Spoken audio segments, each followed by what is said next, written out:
Bonjour les amis, ici Vincent Cadio, créateur de la méthode VK, auteur de l'ouvrage Condamné à réussir, toi aussi tu peux. Je suis très heureux de faire cette formation pour vous. Dans cette formation, nous allons apprendre comment surmonter la peur du rejet. Alors donc au sommaire de cette formation, on aura seulement 5 petites parties. Dans la première partie, nous allons voir quelques définitions. Ensuite, nous allons voir la pyramide de Maslow et comment elle contribue à nous faire sentir cette peur du rejet là. En troisièmement, nous allons voir des astuces pour arriver à surmonter la peur du rejet. En quatrièmement, nous allons voir quelques mises en situation et enfin, nous allons terminer par une conclusion. Alors, concernant quelques définitions, je voulais définir la peur et je me suis dit c'était bon si on partait tous ensemble en fait et qu'on connaissait les synonymes du rejet. Alors le rejet ça a comme synonyme abandon, ok, et personne n'a envie de se faire abandonner, personne n'a envie d'être abandonné, ok, voilà. Donc ce sentiment de rejet là c'est vraiment ça. C'est cette peur d'être abandonné par ses parents, abandonné par sa famille, abandonné par les personnes qu'on aime, abandonné par des gens qui on a fait confiance, abandonné dans un endroit inconnu. Donc cette peur-là du rejet, c'est vraiment cette peur de l'abandon que nous avons entre nous. Également, le rejet, ça signifie élimination. Personne n'a envie de se faire éliminer, personne n'a envie de se faire disqualifier. Okay? Donc, nous avons en nous ce sentiment-là, cette peur de se faire éliminer. Lorsqu'on participe, par exemple, à un appel d'offres, on participe à un appel à candidature, on participe à n'importe quelle compétition, on a toujours cette peur-là d'être rejeté, d'être éliminé. Également, le rejet, a pour synonyme le bannissement. Le bannissement, c'est une sanction qu'on prend contre quelqu'un et on décide de l'exclure d'un événement ou d'un lieu. Personne n'a envie d'être rejeté, personne n'a envie d'être banni d'une circonstance, d'une situation. Et c'est pourquoi nous avons constamment cette peur-là du rejet. Rejet signifie également exclusion. Exclusion, personne n'a envie d'être exclu. Dans le football, lorsque vous êtes exclu, vous prenez un carton rouge, vous sortez du match. Et personne n'a envie d'être exclu, personne n'a envie de subir ce rejet-là. Et donc, au fond de nous, lorsqu'on a la possibilité d'être exclu, lorsqu'on est dans un groupe et on n'a pas envie d'être exclu, on n'a pas envie d'être exclu de ce groupe, on n'a pas envie d'être rejeté, eh bien, il y a cette peur du rejet-là qui naît en nous. Ok? Rejet signifie également expatriation. Okay? Dans le sens où tu es pris de ta patrie et tu es envoyé dans une autre patrie. Okay? C'est comme un synonyme de déportation. Personne n'a envie d'être déporté, personne n'a envie d'être arraché à l'affection des siens. Ok, donc c'est pour ça un peu qu'on a toujours ce sentiment de rejet là qu'on peut ressentir. Et le rejet, c'est également expulsion, où on peut t'expulser de ta maison, on peut t'expulser de ta voiture, on peut t'expulser de ton terrain, on peut t'expulser de tes possessions. Et donc c'est ça, on a toujours toute cette peur là d'être expulsé, là, cette peur d'être rejeté. Rejet signifie également licenciement. On peut avoir décidé de te confier un travail, de te faire confiance, et puis après il y a la sanction qui plane. Tu peux pour une faute lourde être licencié. Personne n'a envie d'être licencié, personne n'a envie d'être rejeté parmi tous les employés de l'entreprise. Donc on a cette peur du rejet là, également dans le monde professionnel. Rejet signifie également négation. Personne n'a envie qu'on lui nie ses droits, qu'on lui nie ses acquis, etc. Donc personne n'a envie d'être rejeté de la sorte. Rejet signifie également opposition. Personne n'a envie qu'on s'oppose constamment à lui, qu'on s'oppose constamment à ses idées, qu'on s'oppose constamment à tout ce qu'il propose. Et donc, lorsqu'on est dans un groupe, il y a cette peur-là d'une opposition constante qui peut arriver. Donc, ça crée en nous cette peur du rejet. Rejet, c'est également répudiation. Répudiation, c'est une femme qui est chassée de son foyer parce qu'on la juge indigne. Personne n'a envie de vivre un tel type de rejet. Donc même dans les relations sentimentales, sociales, il y a encore cette peur du rejet là qui existe, cette peur là d'être répudié. Également, il y a rejet signifie répulsion. Répulsion, c'est repousser. Okay? Personne n'a envie qu'on le repousse lorsqu'il s'approche des autres. Surtout lorsqu'on est jeune, on a envie de se faire une petite amie, un petit ami, on a envie de nouer de nouvelles relations. La répulsion, cette peur-là de se faire rejeter est très forte. Et donc, c'est pour ça qu'on a ça en nous. Rejet signifie également refus. Lorsqu'on dit non, on dit non. Personne n'a envie d'essuyer un refus. Personne n'a envie de venir exposer sa situation et obtenir comme seul résultat un refus. Donc nous avons constamment cette peur du rejet en nous lorsqu'on doit présenter des choses, lorsqu'on s'attend à une décision. Cette décision-là, on a peur que cette décision soit un refus. Rejet signifie également renvoi. Voilà, on décide que tu n'es plus assez intéressé, on décide de te renvoyer là d'où tu viens. On a rejeté ta proposition. Et rejet signifie également report. Personne n'a envie que son dossier lui soit rejeté, reporté à une date ultérieure. Non, personne n'a envie de ça. Tout le monde veut que son dossier soit accepté la première fois instantanément. De sorte qu'en fait, vous voyez que pratiquement dans toutes les circonstances de notre vie, à partir des synonymes qu'on a du mot rejet, on se rend compte que pratiquement dans toutes les circonstances de notre vie, on a cette peur-là qui est en nous, cette peur d'être rejeté, cette peur d'être abandonné, éliminé, banni, exclu, expatrié, expulsé, licencié, nié, opposé, répudié, refusé, renvoyé, reporté. On a vraiment cette peur du rejet-là qui est en nous. Et elle est vraiment fondamentale. Et on a vu le rejet, on va voir maintenant ce qu'on entend par la peur. C'est quoi la peur? La peur, c'est un sentiment très paralysant. La peur, c'est quelque chose que tout le monde ressent. Beaucoup le ressentent beaucoup plus que d'autres, mais tout le monde a déjà plus ou moins été victime déjà de la peur. Alors qu'est-ce que la peur? Puisqu'on parle de peur, de rejet, définition de la peur. Pour définir la peur, moi j'ai choisi d'utiliser un acronyme anglais. Peur en anglais, c'est fear. Fear. La peur, c'est fear. Et fear, les gens ont choisi de définir en anglais fear comme false evidence appearing real. Donc, fear égale false evidence appearing real. Ok? Donc, c'est une fausse évidence qui apparaît réelle. Ok? Donc la peur en fait c'est lorsque vous avez une fausse évidence dans votre tête et que vous croyez que c'est réel. La peur arrive pas lorsque la chose se fait, non. Lorsque on a une fausse conception que une chose peut se produire et ça nous apparaît déjà réel et donc on manifeste de la peur. En fait la peur c'est en grande partie une conception de notre esprit. La peur. Je suis malade, je sais qu'on va me faire une injection, automatiquement j'ai peur.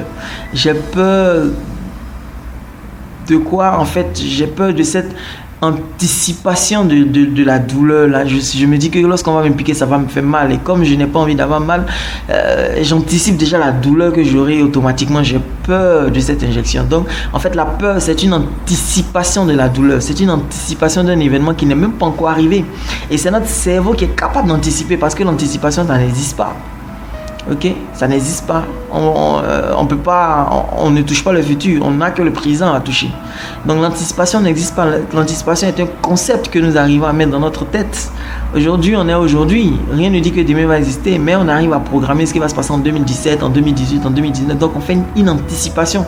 Cette anticipation, c'est purement un processus intellectuel. Donc la peur, qui est une anticipation d'une douleur, d'un événement douloureux, c'est un processus psychologique. Ok, voilà, je marche dans un coin noir, je me dis quelqu'un peut venir me surprendre et me poignarder, donc automatiquement j'ai peur, j'anticipe une douleur qui n'est pas encore arrivée et peut-être que ça n'arrivera jamais. Et statistiquement nos peurs se réalisent très peu. On a eu peur de beaucoup de choses et en réalité combien de choses dont on a eu peur se sont effectivement passées? Très peu. Combien de fois tu as voyagé, tu as eu peur de faire un accident et tu n'as jamais fait d'accident? Très peu de fois. Combien de fois tu t'es dit, ah ouais, si je sors seul, quelque chose peut m'arriver, rien n'est arrivé? Très peu. Très peu de fois. Ok? Et souvent, ce qui nous arrive, c'est même pas parce qu'on avait peur que ça arrive. Hein? Donc en fait, la peur, c'est vraiment une anticipation.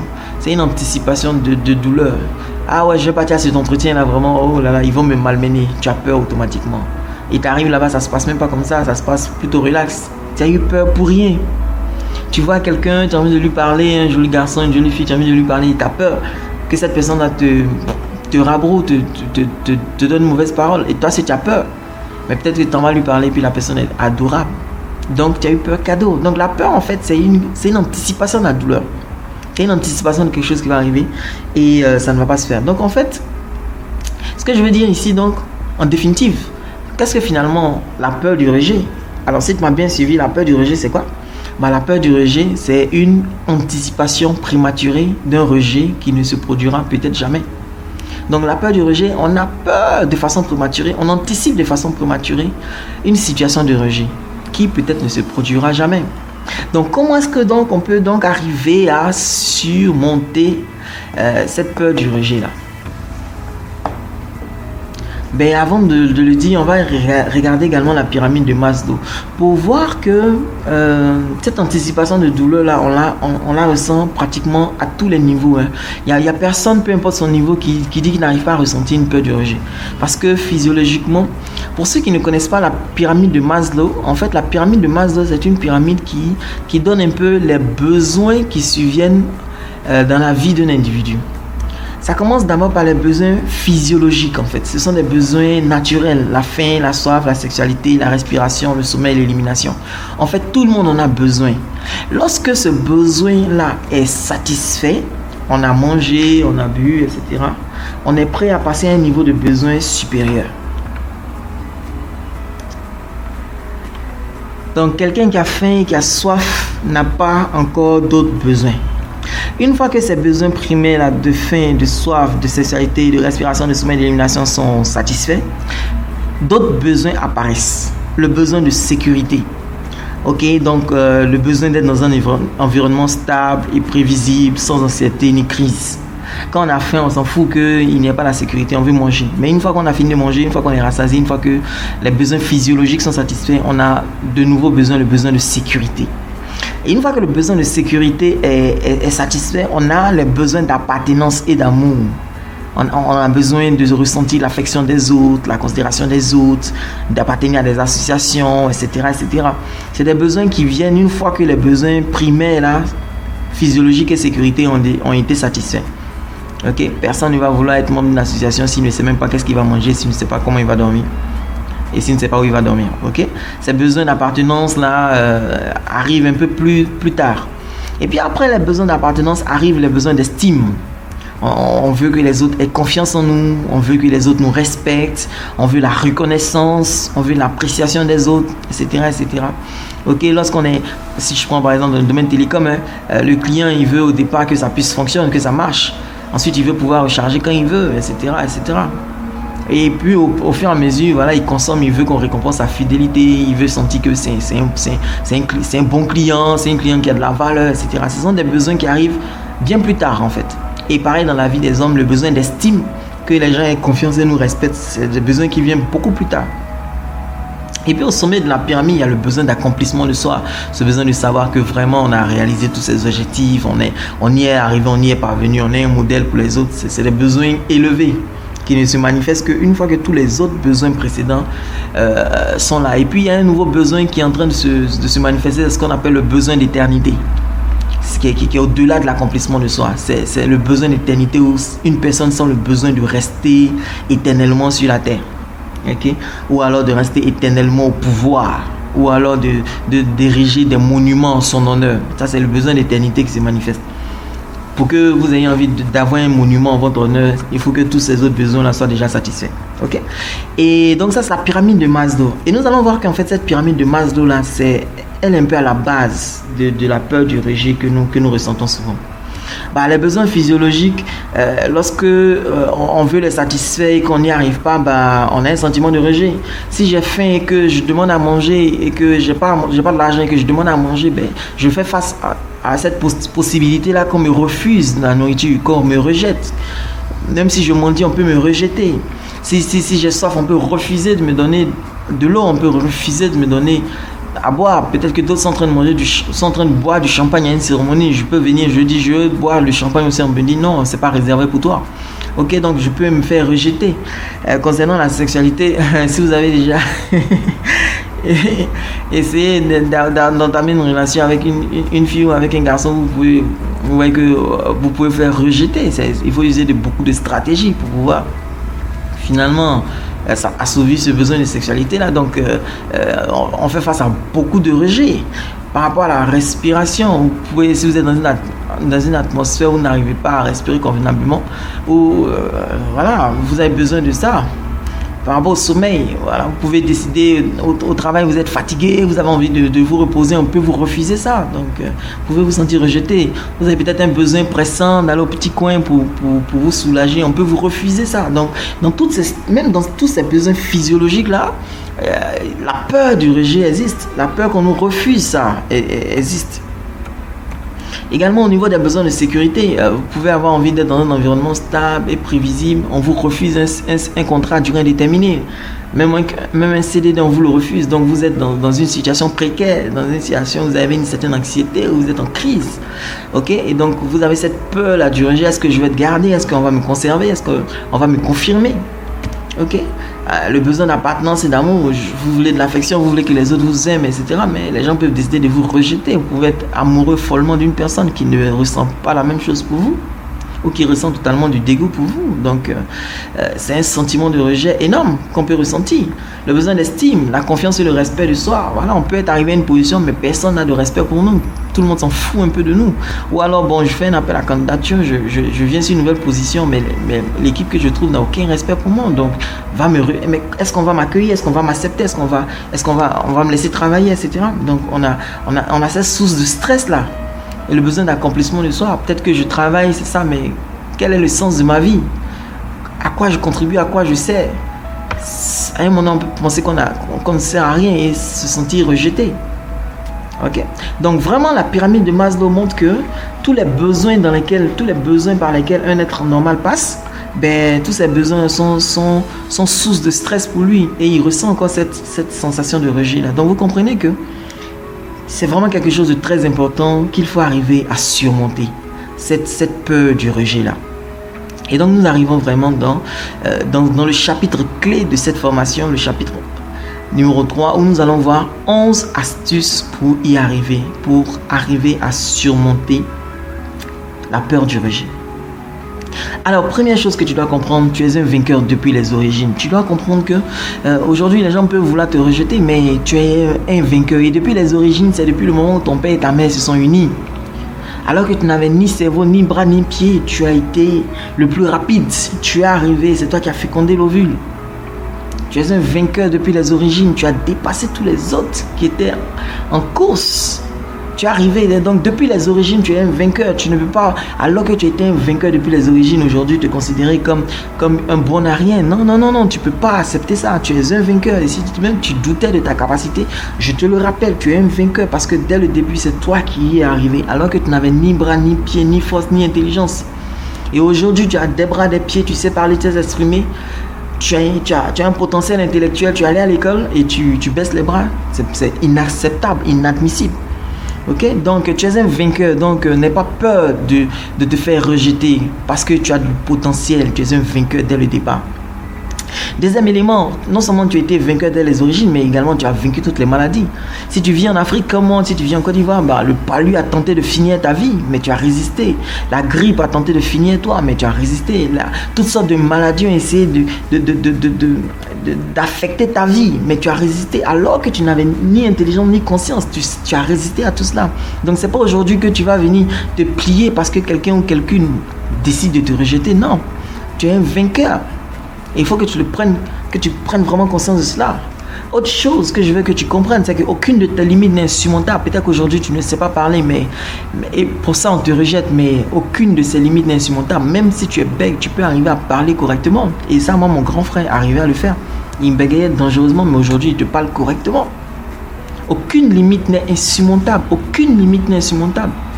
Peut-être qu'aujourd'hui tu n'as pas une bonne connaissance dans un domaine et tu peux te faire rejeter pour ça, mais aucune limite n'est insurmontable, tu peux y arriver. Et même les dernières limites qui étaient insurmontables, ça peut être le physique. On peut se dire, ouais, physiquement, je suis né comme ça. Non, même physiquement aujourd'hui, si tu as le blé, si tu as de l'argent, tu peux te faire le visage que tu veux, tu peux te faire le corps que tu veux. Donc, aucune limite n'est insurmontable. Et tu ne peux pas rester dans une vie de rejet. Tu ne peux pas rester dans une vie de rejet parce que tu penses que tu as des limites. Toutes ces limites que tu as sont surmontables et tu dois les surmonter pour arriver à devenir vraiment ce que tu veux être. Quatrième élément, les autres, en nous disant en philosophie que l'enfer c'est les autres, moi je dis le paradis c'est les autres. Mais à un moment donné, il faut comprendre que la vie des autres, ça dépend d'eux. Quelqu'un peut penser ce qu'il veut de moi, c'est son problème. Ça est dans sa tête, c'est son problème. Ok? La vie des autres, ça dépend d'eux. Tu vas pas te laisser rejeter parce que quelqu'un dit que tu n'es pas assez bon. Ce que quelqu'un pense de toi n'a pas à devenir ta réalité. Ok? Et pour ça, j'ai envie de citer mon mentor Les Brown qui disait que un jour il était allé voir son frère jumeau Wesley et le professeur lui a dit viens au tableau, viens me résoudre ce problème. Et il a dit non, je ne peux pas, monsieur. Et le professeur lui a dit mais pourquoi tu ne peux pas? Il dit monsieur, je ne peux pas, je ne suis pas un de vos élèves. Il a dit c'est pas grave, viens quand même au tableau et viens résoudre ça. Et les autres étaient en train de rire. Ils disaient non, c'est pas Wesley, c'est plutôt Leslie. Il dit ouais, mais bon, qu'est-ce que ça change? On dit lui c'est le down twin, ok, le jumeau idiot. Il a dit c'est pas grave, viens au tableau et viens faire ce que je te dis de faire, suis mes instructions.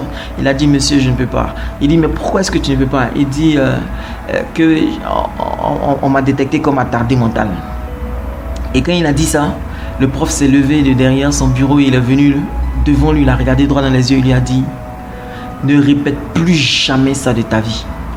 Ne répète plus jamais ça de ta vie. Ce que quelqu'un pense de toi n'a pas à devenir ta réalité. Quelqu'un peut dire ce qu'il veut sur toi, mais ça n'a pas à devenir ta réalité. Oh, cher ami qui m'écoute, quelqu'un peut dire des choses sur toi, mais ça n'a pas à devenir ta réalité. Quelqu'un peut t'avoir rejeté, quelqu'un peut avoir dit des choses sur toi, mais ça n'a pas à devenir ta réalité. Si tu lis un peu les histoires des grands stars, des Schwarzenegger, des Walt Disney, on les a rejetés combien de fois, mais aujourd'hui ils sont où? Ce que quelqu'un pense de toi n'a pas à devenir ta réalité. La vie des autres, là, ça dépend d'eux. Et tu ne peux pas rester dans cette situation de rejet, là. Ok? Autre élément, tu es bien tel que tu es. Tu es spécial. Tu n'as pas besoin forcément de changer pour ressembler à ton frère, à ta soeur, à ton oncle, à ta tante. Non, tel que tu es spécial. En fait, le seul problème, c'est quoi? C'est qu'on a tellement voulu trouver en toi des choses qui ne sont pas en toi qu'on n'a même pas pris le temps de regarder ce qu'il y a déjà en toi. Ok? Si aujourd'hui tu arrêtes de vouloir ressembler à quelqu'un, tu arrêtes de te comparer aux autres et que tu apprends à développer ce qu'il y a en toi, tu vas te rendre compte que, et les gens vont se rendre compte que waouh, tu es super, tu es génial, tu es extraordinaire, tu n'as même pas besoin de ressembler à quelqu'un. Moi, j'ai plus envie de ressembler à quelqu'un, j'ai juste envie de développer tout ce qu'il y a comme talent en moi. Tu es bien tel que tu es et tu es spécial. Tu n'as pas besoin d'avoir peur ou de sentir le rejet parce que quelqu'un veut te rejeter. Ok? Ensuite, et même si tu en doutais, il y a des gens qui aiment et qui cherchent des gens comme toi. Ta façon d'être là, il y a des gens qui aiment ça. Ta façon de parler, il y a des gens qui aiment ça. Ta façon de t'habiller, il y a des gens qui aiment ça déjà. Ta façon de rire, il y a des gens qui aiment ça déjà. Ton humour, tes blagues qui ne font pas rire, il y a des gens qui aiment ça déjà. Ta façon d'être, il y a des gens qui aiment ça déjà. Ta coiffure bizarre que tu fais, qui semble ne plaire à personne, il y a des gens qui aiment ça. Écoute, on est 7 milliards sur la Terre. 7 milliards sur la Terre. Que une ou deux personnes ne t'aiment pas, ça ne change absolument rien. Il reste encore 6 milliards 999 millions 998 998 personnes qui peuvent t'aimer et t'accepter tel que tu es. Donc, tu n'as pas forcément besoin de changer pour devenir quelqu'un. Tu as juste à diversifier les personnes que tu croises et tu vas te rendre compte que tu vas croiser de plus en plus des personnes qui aiment et qui cherchent des gens comme toi. Septième élément très important, c'est que tant que tu es en paix avec toi-même, prends ton temps. On n'est pas en compétition avec les autres. Ouais, bon, on t'a rejeté parce que tu n'es pas aussi fort que tant, tu n'as pas encore tel niveau. Oui, alors, c'est pas grave. Tant que tu es en paix avec toi, prends ton temps. Ton amélioration va se faire progressivement. Ne te compare pas aux gens. Ne compare pas le résultat d'années d'entraînement de quelqu'un avec toi, tes débuts. Non, tu ne peux pas faire ça. Sinon, tu vas constamment te sentir rejeté. Tu arrives dans un groupe, tout le monde est bilingue, tout le monde parle bien anglais. Toi, tu arrives à peine à placer 2 mots. Tu te sens rejeté. Mais non! C'est pas grave. C'est juste une bonne opportunité pour toi d'apprendre et d'améliorer ton anglais. It's just time for you to have a better English. Okay? You just need to take it and to try to improve your level. And you will improve it. Okay? Tu vas devenir meilleur. Ça va venir. Tu n'as même pas à te stresser pour ça. Tant que tu es en paix avec toi-même, prends ton temps pour t'améliorer. On n'est pas en compétition les uns contre les autres. Et le clou de tout ça, le 8e point, en fait, c'est vraiment que je veux t'inviter à devenir émotionnellement indépendant. Émotionnellement indépendant de ce que les gens pensent de toi, de ce que les gens disent de toi, de ce que les gens médisent de toi. Ok? Moi, il est arrivé dans ma vie, pendant un certain temps où j'étais naté, qu'est-ce que les gens n'ont pas dit sur moi? Qu'est-ce que les gens n'ont pas raconté comme méchanceté sur moi parce que simplement j'étais naté?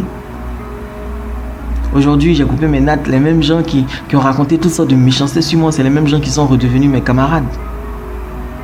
Ok? Mais il faut que tu deviennes émotionnellement indépendant. Tu regardes tout ça, tu fermes les yeux, tu passes. Ok? On ne va pas s'arrêter à tout ce que les gens disent de nous, tout ce que les gens pensent de nous, tout ce que les gens nous font. Non. Tu regardes, tu prends de la hauteur et tu avances. Ok?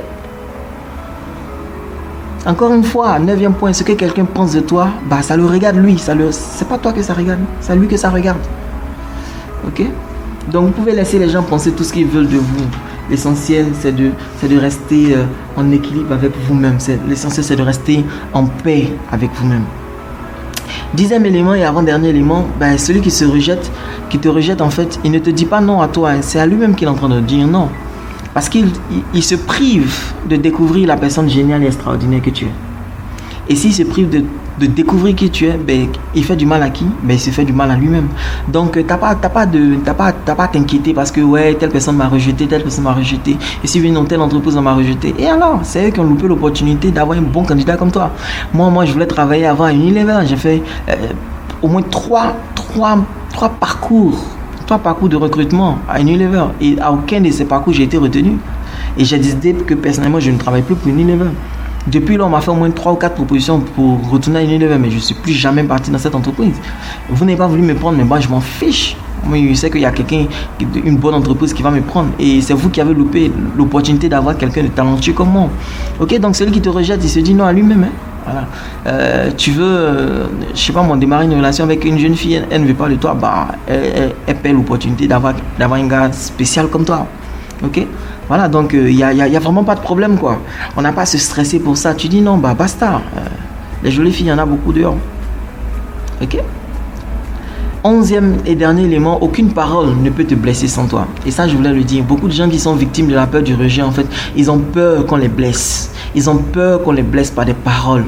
Ils ne savent pas s'ils pourront assumer ou endurer des paroles dures. Et donc, ils préfèrent rester dans leur coin. Non, écoute, aucune parole ne peut te blesser par toi-même. Je vais te prendre un exemple. Hein. C'est comme une jeune dame, elle a fait son mariage et elle a invité ses amis, tout ça. Et après son mariage, elle regardait la photo, elle a vu ses amis, elle était très contente, tout ça. Elles ont rigolé entre amis, tout ça. Elle était très contente. Et puis un jour, 2 mois ou 3 mois après, elle a appris qu'en fait, il y a l'une de ses amies qui était à son mariage qui disait que en fait, elle, sa robe ressemblait à une grenouille et qu'elle n'était pas belle du tout dans sa robe. Et depuis ce jour-là, cette jeune mariée a commencé à éprouver de la haine pour sa camarade. Et ça a fini dans une dispute. Et moi, je dis, mais analysons la situation. Pendant les 2 mois où cette dame-là ne savait pas que sa camarade avait dit ceci, est-ce que la parole que sa camarade a prononcée a réussi à la blesser? Cette parole n'a pas réussi à la blesser. Donc, une parole en elle-même ne peut pas arriver à te blesser. Une parole en elle-même n'a pas la capacité de te blesser. La camarade en question a dû répéter ça des dizaines et des dizaines de fois. Mais, bien que la camarade ait dit ça, cette parole n'a pas eu la capacité de venir blesser la mariée. Et puis un jour, la mariée a entendu que sa camarade dit ça. Et c'est elle-même, la mariée, qui ce jour-là a décidé que cette parole que sa camarade a prononcée est une parole blessante. Et c'est elle-même, la mariée, qui s'est auto-blessée avec cette parole. Sinon, la parole en elle-même n'arrive pas à blesser quelqu'un. Donc moi, Vincent, je suis là, tu ne peux pas me blesser par tes paroles. Tu me dis quoi? Ouais, Vincent, tu es bête. Il dit ouais, et puis quoi? Tu es malade, tu es fou, tu es le plus idiot, tu es le garçon le plus bête que je connais. Ok. Quoi d'autre? C'est fini? Cette parole ne peut pas me blesser. Ça ne peut pas me blesser. Mais comment ça fait même pour me blesser? Tu sais, Vincent, j'avais confiance en toi, mais là, tu me déçois. Ok, et puis quoi? Tu ne peux pas me blesser. Mais tu as fait comment pour me blesser? Mais regarde tes cheveux, tu ressembles à un fou avec ta barbe de fou là. Ouais, et puis quoi? Comment tu as fait pour me blesser? Je ne peux pas me blesser. Ta parole ne peut pas me blesser. Écoute, voilà, avant tu étais un simple assistant, aujourd'hui tu es un manager, s'il te plaît, vraiment. En tant que manager, il faut soigner un peu ta tenue parce que là tu t'habilles comme un villageois. Ok. Et alors? Tu ne peux pas me blesser. Donc je ne comprends pas comment vous arrivez à vous blesser. Mais c'est moi seul. C'est moi seul qui peux prendre chacune de ces paroles et me blesser. C'est mon seul peut dire, quand même, ouais, mais toi, vraiment, tu n'es pas intelligent. Et puis c'est mon seul peut prendre cette parole. Attends, mais pourquoi lui, il ose me dire que je ne suis pas intelligent? C'est lui qui m'envoie à l'école, c'est lui qui a financé ma formation. C'est moi, je m'auto-blesse avec la parole. Mais aucune parole ne peut me blesser. Donc, tous ceux qui ont peur du rejet, qui ont peur que des paroles arrivent à les blesser, aucune parole, laissez-moi vous le dire, aucune parole au monde ne peut vous blesser. La personne qui se blesse, c'est vous-même qui prenez une parole et qui vous blessez avec. Et si aujourd'hui vous décidez qu'aucune parole ne peut être blessante, mais vous ne serez plus jamais blessé. Comment? Moi, je ne suis plus jamais blessé. Les histoires de blessure intérieure, guérison intérieure, non, c'est fini ça. C'est des choses, c'est des non-événements pour moi. Tu ne peux pas me blesser, tu ne peux pas me frustrer. Dis tout ce que tu veux. Tu ne peux pas. Ok? Et donc, tous ceux qui ont peur de ces paroles et qui, à cause de ça, préfèrent rester dans leur coin, non, je vous rassure.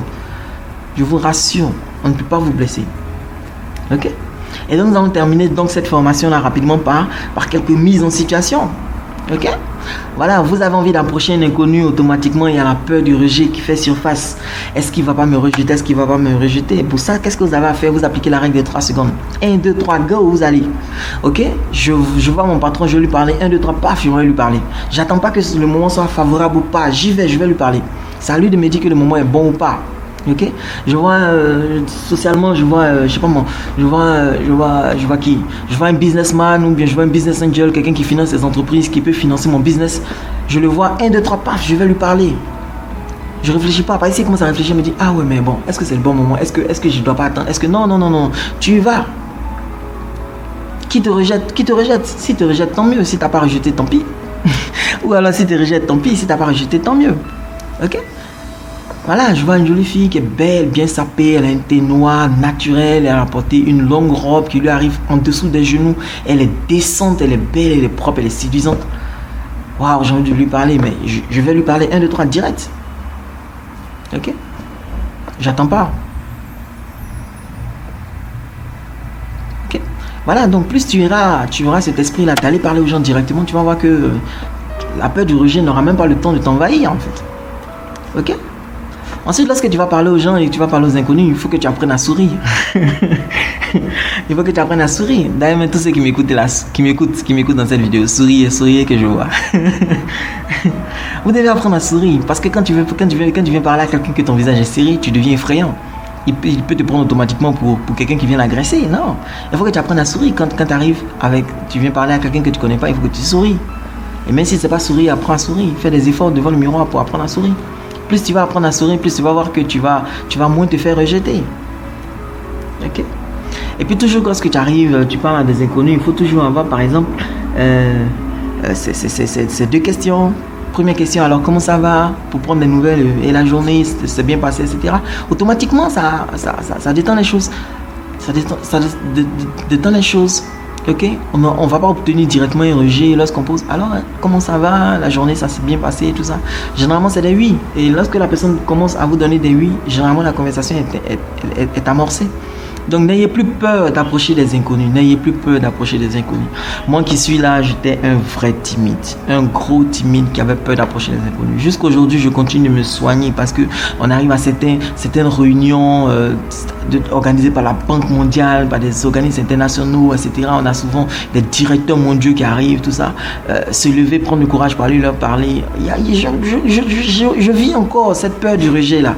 Je la vis encore, mais j'essaie de la combattre. Je ne dis pas que je suis parfait, que je suis le gars qui a plus peur, qui a plus froid aux yeux, qui parle à tout le monde. Non, j'ai encore un peu. Mais je me soigne. Et je vous encourager à affronter, à dominer cette peur du rejet. Parce que quand vous allez dominer la peur du rejet, vous allez vivre des aventures formidables. Vous allez nouer des amitiés incroyables. Vous allez développer des partenariats incroyables. La peur du rejet, c'est vraiment un killer. Ça détruit, ça met fin à beaucoup d'opportunités. Écoute-moi. À quel niveau tu serais si tu n'avais pas eu la peur du rejet lorsque tu voulais faire certaines choses? À quel niveau tu en serais? Dans quel pays tu serais? Quel genre de voiture tu conduirais? Avec qui tu serais marié ou fiancé? Si tu n'avais pas eu la peur du rejet. Ok? Donc c'est quelque chose que tu dois apprendre à démonter.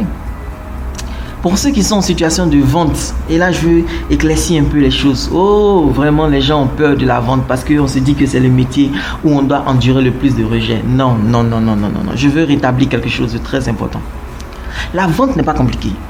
Ce qui est dur, c'est de vendre à quelqu'un quelque chose qu'il ne veut pas. Cette personne sait qu'elle ne veut pas ça. Et tu insistes pour lui vendre ça, elle va te rejeter, mais te repousser d'une façon violente pour que tu comprennes qu'elle n'en a pas envie. Par contre, c'est très très facile de vendre quelque chose à quelqu'un qui en a besoin et qui en a envie. C'est très facile de vendre de l'eau à un coureur assoiffé. Est-ce qu'on discute? On ne discute pas. Il vient, il prend l'eau et puis boit. Il vous donne l'argent, c'est fini. Donc la vente en elle-même n'est pas compliquée. Ce qui est difficile, c'est de vouloir vendre à quelqu'un quelque chose qu'il ne veut pas. Et donc lorsque vous êtes dans un processus de vente et qu'une personne vous dit non, le client en fait, il exprime juste son avis par rapport au produit. Il est en train de rejeter le produit, il n'est pas en train de vous rejeter vous en tant que vendeur. Donc vous n'avez pas à prendre ça personnellement. Ah ouais, regarde, on m'a rejeté. Non, c'est pas toi qu'on a rejeté, c'est le produit qu'on a rejeté. C'est la proposition d'affaires que tu as faite qu'on a rejeté. C'est pas toi qu'on a rejeté, donc arrête de te stresser. Ok, arrête de te stresser. Va vendre. Si on a rejeté quelque chose, c'est le produit qu'on a rejeté, c'est pas toi. Parce que toi, on peut pas te rejeter. Toi, tu es quelqu'un d'extraordinaire. On a envie de rester avec toi. Ok. Enfin, je vais terminer avec le boulot. Comment ne pas se faire rejeter au boulot? Il faut connaître les normes et puis il faut s'y conformer. Il y a des normes, il y a des règles, etc. etc. Voilà, si tu ne veux pas te faire rejeter, tu connais les normes et tu t'y conformes. Voilà, il faut rester toujours très professionnel tout le temps. Au boulot, si tu es très professionnel, tu fais les choses comme il faut, selon les règles de l'art, il y a très peu de chances que tu te fasses rejeter. Okay? Et souvent avec les N+1, les personnes en position d'autorité, les supérieurs hiérarchiques, pour ne pas se faire rejeter, souvent il faut repérer le temps favorable. Voilà, le gars, il vient de finir une réunion, on l'attend pour une autre réunion très importante, on l'appelle toutes les 2 secondes, on lui met la pression et c'est au moment où il sort là que toi tu veux venir faire la causette avec lui, il va te repousser mais violemment. Ok? Voilà, tu peux prendre ça mal, mais c'est pas sa faute. Il faut repérer que juste le temps n'est pas favorable. Ou alors, on vous a organisé un petit déjeuner, le directeur est venu, il est là, il prend le petit déjeuner comme tout le monde, il a sa petite sucrerie dans la main, il sirote. C'est peut-être le moment d'échanger et de parler de certaines choses. Mais c'est pas au moment où il court pour aller à sa voiture, ou alors au moment où il a le téléphone d'un côté dans l'oreille, il est en train de parler à quelqu'un d'autre, il est en train de signer un papier de l'autre côté. C'est pas à ce moment-là que tu vas vouloir venir faire la causette. Non, peut-être que le moment n'est pas bien choisi. Si tu respectes en fait les normes, si tu t'y conformes normalement au boulot, ça va très très bien se passer. Ça va très très bien se passer. Moi, j'ai vraiment très peu vécu ces situations de rejet au boulot là. Ok? Voilà. Donc, qu'est-ce que je veux dire en conclusion de cette petite formation sur surmonter la peur du rejet? Qu'est-ce que j'ai envie de dire en conclusion? C'est que tant que nous aurons des besoins, comme on l'a vu dans la pyramide de Maslow, tant que nous aurons cette peur d'être rejetés. Ok?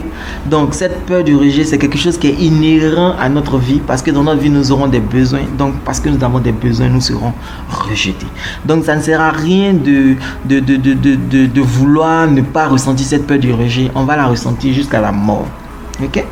Donc, notre travail, c'est un travail qui est essentiellement interne. C'est un travail sur nous-mêmes pour retrouver la confiance en nous, pour se dire que cette peur du rejet là, c'est juste une anticipation d'une douleur qui peut-être ne se produira jamais.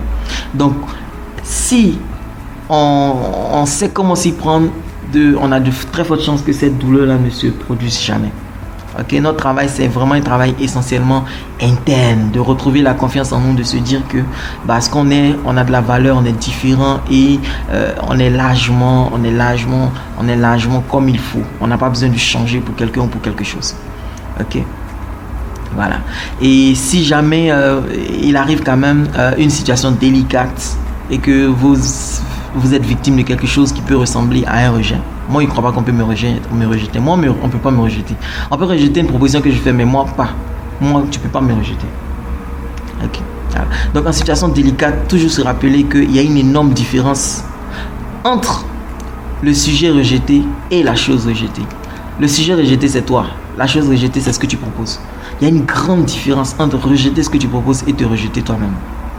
Ok, voilà, tu peux te dire, ouais, mais moi je voulais sortir avec une telle jeune fille, mais je voulais sortir avec un tel jeune gars, et il m'a rejeté. Non, il a rejeté ta proposition de sortir avec lui.